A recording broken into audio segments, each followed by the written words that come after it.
మన ముందు ఒక ప్రభుత్వ అధికారిక పత్రముంది.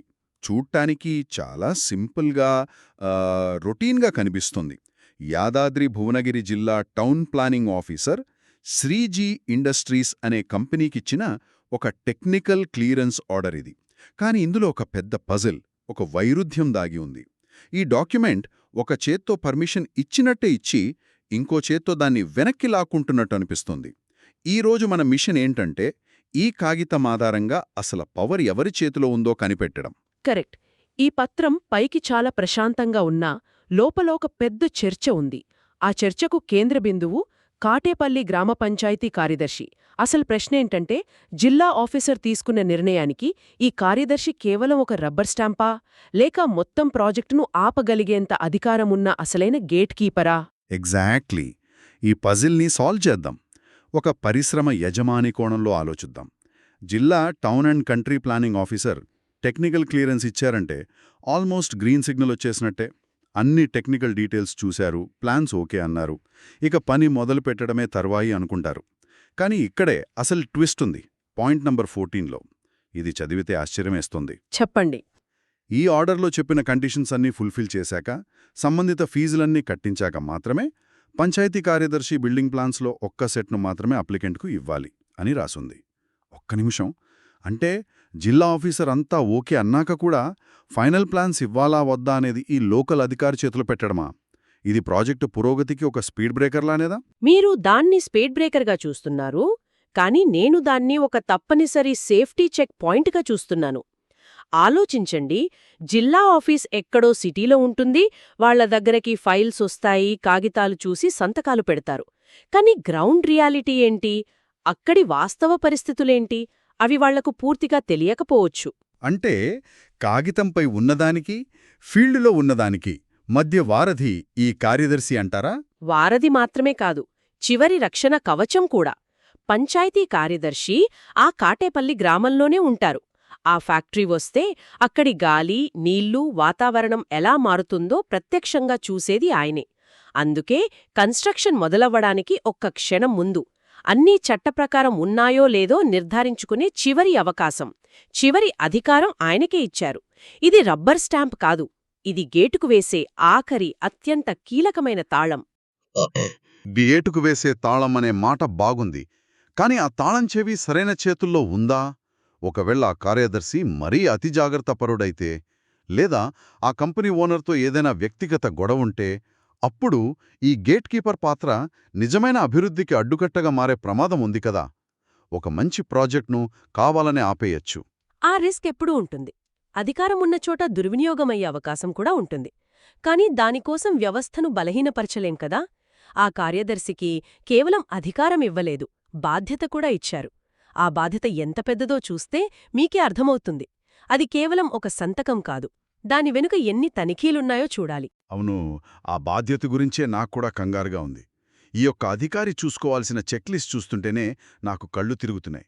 ఇది వన్ మ్యాన్ షోలా ఉంది. ఉదాహరణకి పాయింట్ నంబర్ 8 చూడండి.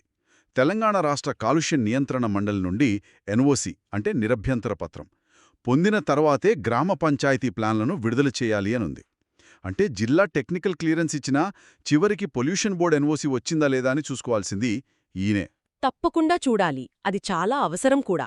అవసరమే కావచ్చు, కానీ ఒకవేళ ఆ ఎన్ఓసి రావడానికి 6 నెలలు పడితే, జిల్లా ఆఫీసర్ ఏమో మేం ఓకే చెప్పామంటారు, కంపెనీ వాళ్లేమో మీ వల్లే లేట్ అవుతోందని కార్యదర్శి మీద ఒత్తిడి తీస్తారు.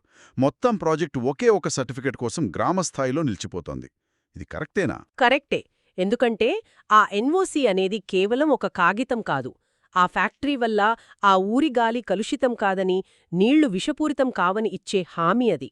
జిల్లా ఆఫీసర్కిచ్చిన హామీ క్షేత్రస్థాయిలో నిజమయ్యేలా చూసే బాధ్యత కార్యదర్శిదే. ఒకవేళ పొల్యూషన్ బోర్డ్ ఆ పరిశ్రమ పర్యావరణానికి హానికరమని ఎన్ఓసి ఇవ్వకపోతే, అప్పుడు కార్యదర్శి ప్లాన్నని విడుదల చెయ్యకూడదు. అలా చేయడం ద్వారా వారు తమ ఊరిని, తమ ప్రజల ఆరోగ్యాన్ని కాపాడుతున్నారు. సరే, పొల్యూషన్ విషయం అర్థమైంది. కానీ ఇక్కడతో అయిపోలేదు. పాయింట్ నంబర్ 9-13 చూడండి. వ్యవసాయ భూమిని పరిశ్రమ కోసం వాడుకోవాలంటే నాలా క్లియరెన్స్ కావాలి. అలాగే ఆర్డీఓ ఆఫీస్ నుండి ల్యాండ్ కన్వర్షన్ సర్టిఫికెట్ రావాలి. ఇవన్నీ పెద్ద రెవెన్యూ, లీగల్ ప్రాసెస్లు. ఈ సర్టిఫికెట్లు ఉన్నాయో లేదో కూడా ఈయనే వెరిఫై చేయాలి.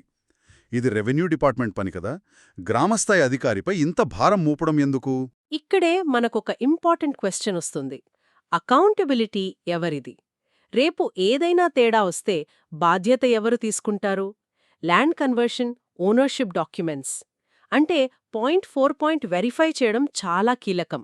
ఒకవేళ ఆ భూమి టైటిల్పై కోర్టులో కేసు నడుస్తుంటే, లేదా ఆ ల్యాండ్ కన్వర్షన్ చట్టవిరుద్ధంగా జరిగి ఉంటే, జిల్లా ఆఫీస్ ఇచ్చిన టెక్నికల్ క్లియరెన్స్ను గుడ్డిగా నమ్మి కార్యదర్శి ప్లాన్లను విడుదల చేస్తే, రేపు ఆ ప్రాజెక్ట్ లీగల్ చిక్కుల్లో పడితే ఎవరూ బాధ్యులు?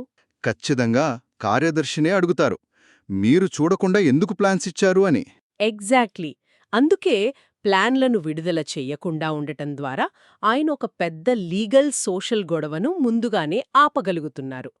ఇక ఫీజుల విషయం మర్చిపోవద్దు. పాయింట్ ప్రకారం బిల్డింగ్ ఫీజులు, లేఅవుట్ ఫీజులు, ఇన్స్టలేషన్ ఛార్జీలు అన్నీ వసూలు చెయ్యాలి. ఆ డబ్బు నేరుగా గ్రామ పంచాయతీకి వెళ్తుంది. ఆ ఫ్యాక్టరీకి రోడ్లు, డ్రైనేజీ, నీళ్లు లాంటి సౌకర్యాలు కల్పించాల్సింది పంచాయతీనే కదా. మరి దానికి డబ్బు ఎక్కడ్నుంచొస్తుంది? ఈ ఫీజుల వల్లే. కాబట్టి ఇది భారం కాదు, అది గ్రామ పంచాయతీ ఆర్థిక బాధ్యత. అంటే ఒకసారి లిస్ట్ చూద్దాం. పొల్యూషన్ చెక్, సెక్రటరీ పనే. ల్యాండ్ కన్వర్షన్ పేపర్లు, అది సెక్రటరీ పనే. ఓనర్షిప్ వెరిఫికేషన్, సెక్రటరీ, ఫీజుల కలెక్షన్. అది సెక్రటరీ పనే. ఇది చాలా పెద్ద లిస్ట్. అంటే జిల్లా ఆమోదించిన ఒక మల్టీ క్రోర్ ప్రాజెక్ట్కి దాని వాస్తవ అమలుకు మధ్య ఒకే ఒక్క వ్యక్తి, పంచాయతీ కార్యదర్శి నిలబడి ఉన్నారు. ఇది ఎంత క్లిష్టమైన పొజిషనో ఒక్కసారి ఊహించుకుందాం. సోమవారం ఫ్యాక్టరీ ఓనర్ ఫోన్ చేసి పని త్వరగా అవడానికి ఏమైనా చూసుకోమంటారని అడగొచ్చు. మంగళవారం స్థానిక ఎమ్మెల్యే ఫోన్ చేసి ఈ ప్రాజెక్ట్ నా రాజకీయ భవిష్యత్తుకు ముఖ్యం, తొందరగా క్లియర్ చేయని చెప్పొచ్చు. బుధవారం ఊరి జనం వచ్చి పర్యావరణ సమస్యలపై ఒక పిటిషన్ ఇవ్వొచ్చు. గురువారం జిల్లా ఆఫీస్ నుండి క్లర్క్ ఫోన్ చేసి ఏంటి సార్, మేం క్లియరెన్స్ ఇచ్చి వారం అవుతోంది, ఇంకా స్టేటస్ ఏంటి అని అడగొచ్చు. ఇది ఉద్యోగం కాదు, కత్తి మీద సాము. మీరు చెప్పిందే అక్షరాలా నిజం. ఒత్తిడి చాలా తీవ్రంగా ఉంటుంది. నా ప్రశ్నేంటంటే, మనం వారికి చాలా ఎక్కువ అధికారం ఇస్తున్నామా, లేక భరించలేనంత బాధ్యతను వారి భుజాలపై మోపుతున్నామా? ఇన్ని తనిఖీలు చేసేంత సిబ్బంది, లీగల్ నాలెడ్జ్ వారి దగ్గర ఉంటుందా? దీన్ని మనం ఇంక పెద్ద చిత్రంలో చూడాలి. ఇదే వికేంద్రీకృత పాలన, అంటే డీసెంట్రలైజ్డ్ గవర్నెన్స్ యొక్క అసలైన అర్థం. సింపుల్గా చెప్పాలంటే, నిర్ణయాలన్నీ ఎక్కడో దూరంగా ఉండే సిటీలోని ఒక పవర్ఫుల్ ఆఫీసర్ చేతిలో కాకుండా, ఆ ఊరిలో నివసించే, అక్కడి గాలి పీల్చే, మంచి జరిగినా చెడు జరిగినా అక్కడే ఫేస్ చేసే లోకల్ అధికారికివ్వడం. అధికారంతో పాటే బాధ్యత వస్తుంది. అవును, ఒత్తిడి ఉంటుంది. కానీ స్థానిక సంస్థలను శక్తివంతం చేయడానికే ఈ వ్యవస్థను ఇలా డిజైన్ చేశారు. అంటే గాంధీజీ కలలుగన్న గ్రామ స్వరాజ్యం యొక్క ఆధునిక రూపం లాంటిదా? ఒక రకంగా అంతే. ఈ డాక్యుమెంట్ చివర్లో చూడండి, ఒక కాపీని సమాచారం మరియు అవసరమైన చర్యల కోసం అని ప్రత్యేకంగా పంచాయతీ కార్యదర్శికి పంపారు. ఆ అవసరమైన చర్య అనే 2 పదాలు చాలా శక్తివంతమైనవి. ఆ చర్య అంటే కేవలం ఫైల్ మీద సంతకం పెట్టడం కాదు, పైన చెప్పిన ప్రతి కండిషన్ నెరవేరిందో లేదో నిర్ధారించుకోవడం. ఈ ఆర్డర్ వారిని ఒక గుమస్తాగా చూడట్లేదు, ఒక సమర్థవంతమైన అధికారిగా గుర్తిస్తోంది. అంటే వారి సంతకం లేదా సంతకం చెయ్యకపోవడం నిజమైన మార్పుకు దారితీస్తుందంటారు. ఖచ్చితంగా వారి నిర్ణయానికి నిజమైన పరిణామాలుంటాయి. స్థానిక ప్రయోజనాలను, పర్యావరణాన్ని, గ్రామ వనరులను కాపాడటానికి ఈ అధికారం, ఈ బాధ్యత చాలా అవసరం. లేకపోతే ఏమవుతుంది? జిల్లా స్థాయిలో ఏసీ రూముల్లో తీసుకున్న నిర్ణయాలు క్షేత్రస్థాయిలో ఎలాంటి పర్యవేక్షణ లేకుండా అమలు జరిగిపోతాయి. అది చాలా ప్రమాదకరం. సరే, ముగింపుకొస్తున్నాం కాబట్టి 2 వాదనలను ఒకసారి బేరీజ్ వేద్దాం. ఒకవైపు పరిశ్రమల వాదన. జిల్లా స్థాయిలో అన్ని అనుమతులు పొందాక పంచాయతీ కార్యదర్శి కేవలం ఒక పోస్ట్మ్యాన్లా ఆ ప్లాన్స్ను అందజేయాలి. అలా కాకుండా ప్రతి గ్రామంలో ఇలాంటి చెక్స్ పెడితే అది అభివృద్ధిని నెమ్మదింపజేసే ఒక బ్యూరోక్రాటిక్ అడ్డంకిగా మారుతుంది. పెట్టుబడులు రావటం కష్టమవుతుంది. మరోవైపు గ్రామ ప్రజల వాదన. పంచాయతీ కార్యదర్శి ఒక కాపలాదారుడు. జిల్లా ఆఫీస్లో తీసుకునే నిర్ణయాల వల్ల కలిగే దుష్ప్రభావాల నుండి గ్రామాన్ని రక్షించే చివరి రక్షణ కవచం ఆయనే. అభివృద్ధి కావాలి, కాని అది స్థానిక ప్రజల జీవితాలను, పర్యావరణాన్ని నాశనం చేసేలా ఉండకూడదు. అంటే అభివృద్ధి వేగానికి మరియు స్థానిక పరిరక్షణకు మధ్య ఆ సరైన బ్యాలెన్స్ సాధించాల్సిన కీలకమైన బాధ్యత ఈ కార్యదర్శిది. ఇది చాలా పెద్ద భారం. అవును. ఇప్పుడు శ్రోతలకు ఒక ఆలోచన వదిలేద్దాం. ఈ పత్రం జారీ చేసిన తేదీ నుండి 2 సంవత్సరాల పాటు చెల్లుబాటులో ఉంటుంది. ఈ 2 ఏళ్లలో ఏం జరగవచ్చో ఆలోచించండి. ఒకవేళ కార్యదర్శి ఒత్తిడికి లొంగి అన్ని పాయింట్స్ క్షుణ్ణంగా వెరిఫై చేయకుండా ప్లాన్లని విడుదల చేశారనుకుందాం. ఆ తర్వాత ఫ్యాక్టరీ మొదలై పొల్యూషన్ ఎన్ఓసీ లేకుండానే వ్యర్థాలను బయటకు వదిల్తే, లేదా ఆ భూమిపై కోర్టులో కేసు ఫైలైతే, అప్పుడు చట్టపరంగా ఎవరు బాధ్యత వహించాలి? మంచి పాయింట్. జిల్లా అధికారి చేతులు దులుపుకుంటారు. మేము టెక్నికల్ క్లియరెన్స్ మాత్రమే ఇచ్చాం, కండిషన్స్ పాటించారో లేదో చూసుకోవాల్సింది కార్యదర్శి అని వాదిస్తారు. సరిగ్గా అదే.